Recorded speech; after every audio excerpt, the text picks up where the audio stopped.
पृथ्वी, जहां पूरा इंसानी इतिहास वजूद में आया। आज हमारे पास जो एक चीज है, ये इंसान के लिए एक छोटा सा कदम है। मौसम बदलने का खतरा। अब तक, लेकिन सिर्फ यही एक जगह नहीं है जिसे हम घर कह सकते हैं। छानबीन करने के लिए मंगल ग्रह एक शानदार जगह है, एक ऐसी जगह जो पृथ्वी के इतने करीब है कि हम वहां पहुंच सकते हैं। कई दशकों से हमने मंगल ग्रह पर जाने का सपना देखा है। अब हम वहां पहुंचने की कगार पर हैं। मेरे ख्याल से अगर हम मंगल पर एक बेस बना लें तो हम दरअसल मंगल पर एक नए जीवन की शुरुआत करेंगे। मंगल ग्रह पर बेस बनाने के लिए हमें रॉकेट इस्तेमाल करने के तरीके में क्रांति लानी होगी। अगर हमें मंगल पर बस्ती बसानी है तो हमें जल्दी से ज्यादा लोग वहां भेजने पड़ेंगे। हमें सीखना होगा कि एक जमे हुए रेगिस्तानी ग्रह पर कैसे रहते हैं, और हमें ऐसे एस्ट्रोनॉट्स चाहिए होंगे जो सब कुछ दांव पर लगा दें। एक तरफा सफर ही असल में इसे मुमकिन बनाता है। क्या हम मंगल को अपना नया घर बना सकते हैं, या हमारी किस्मत का फैसला ब्रह्मांड करेगा?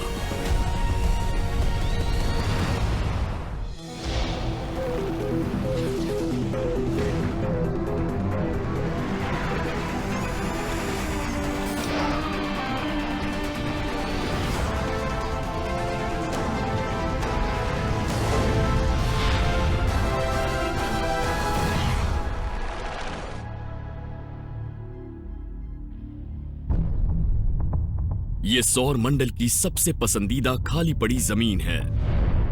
पृथ्वी के पास जहां पानी की कोई कमी नहीं और एक दिन 24 घंटे का होता है।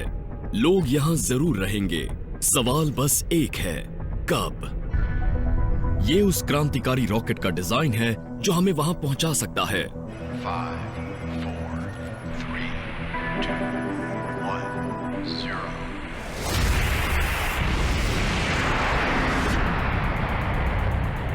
जी हां, उसका इस तरह बीच हवा में रुकना जरूरी है। ये दुनिया के पहले रीयूजेबल रॉकेट की पहली उड़ान है। अगर वो अपनी उड़ान भरने वाली जगह पर वापस उतरने में नाकाम रहा तो मंगल पर जाने का पहला इंसानी अभियान कई साल के लिए टल सकता है।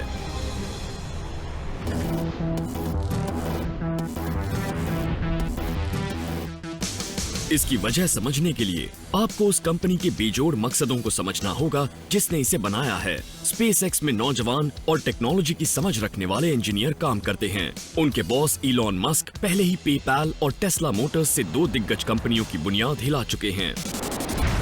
अब उनकी नजरें अंतरिक्ष और मंगल ग्रह पर हैं। स्पेसएक्स का मकसद रॉकेट इंजीनियरिंग की हालत को बेहतर बनाना है ताकि अंतरिक्ष जाने आने के साधन को उस हद तक सुधारा जा सके कि लोग मंगल ग्रह तक जा सकें और हम मंगल पर अपने दम पर टिके रहने वाली सभ्यता को कायम कर सकें। स्पेसएक्स अंतरिक्ष की छानबीन के नए युग का अगुवा है।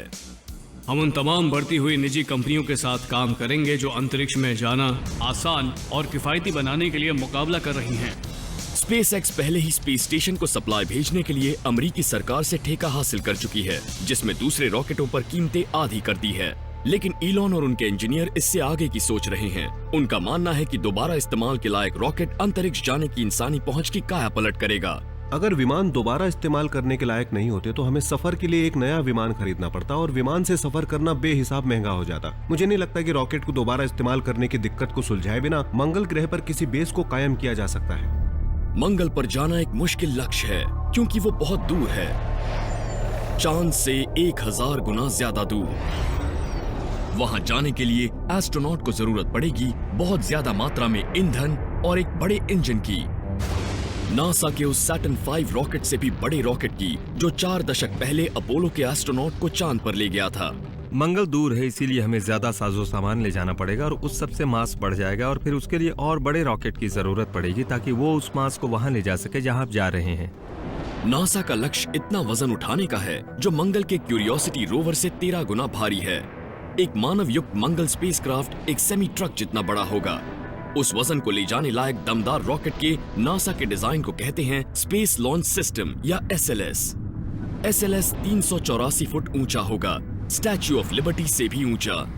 वो 4,17,000 किलो थ्रस्ट देगा जो 140 टन के स्पेसक्राफ्ट को उड़ाने के लिए काफी होगा। मिसिसिपी के स्टेनिस स्पेस सेंटर में गैरी बेंटन उसके एक नए इंजन को टेस्ट कर रहे हैं, यानी J2X को।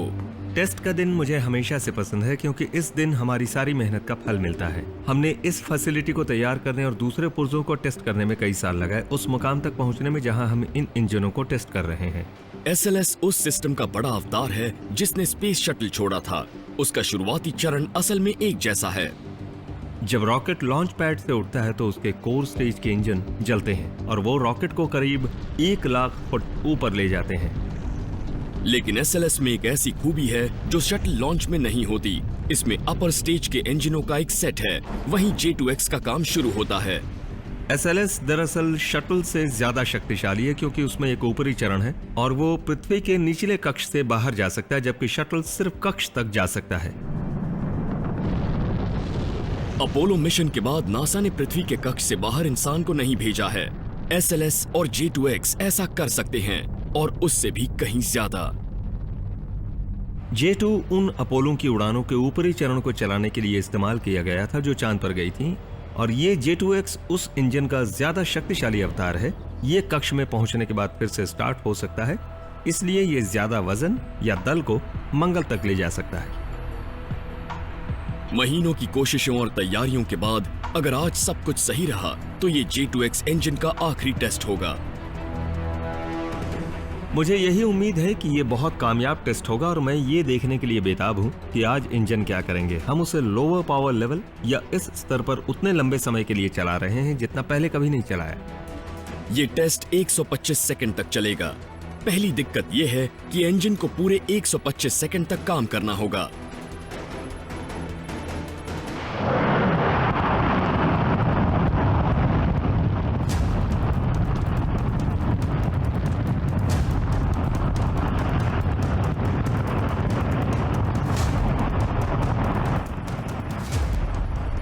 J2X का वजन 2268 किलो है, लेकिन वो 90,720 किलो थ्रस्ट पैदा करता है।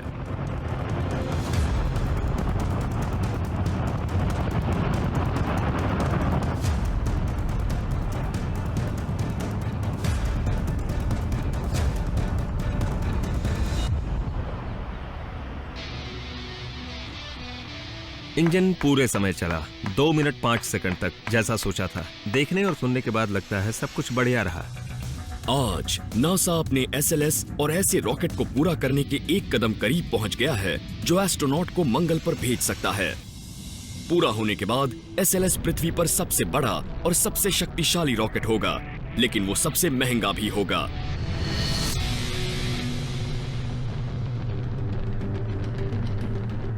नासा इस समय हैवी लिफ्ट व्हीकल रॉकेट पर काम कर रही है जिसे SLS कहते हैं। इसलिए उन्होंने एक रॉकेट बनाया है जिसे वो हर 5 साल में एक बार छोड़ना चाहती है और इस पर 15 अरब डॉलर की लागत आएगी। स्पेस एक्स इससे अलग काम कर रही है। वो जल्दी से ज्यादा मेहनत करके ऐसा हैवी लिफ्ट व्हीकल बनाने में लगी है जो कम से कम कीमत और वक्त में बन सके। भारी लागत ही वो मुख्य वजह है जिसके चलते नासा 30 साल से मंगल पर लोगों को भेजने की बात कर रही है, लेकिन अब तक भेज नहीं पाई है।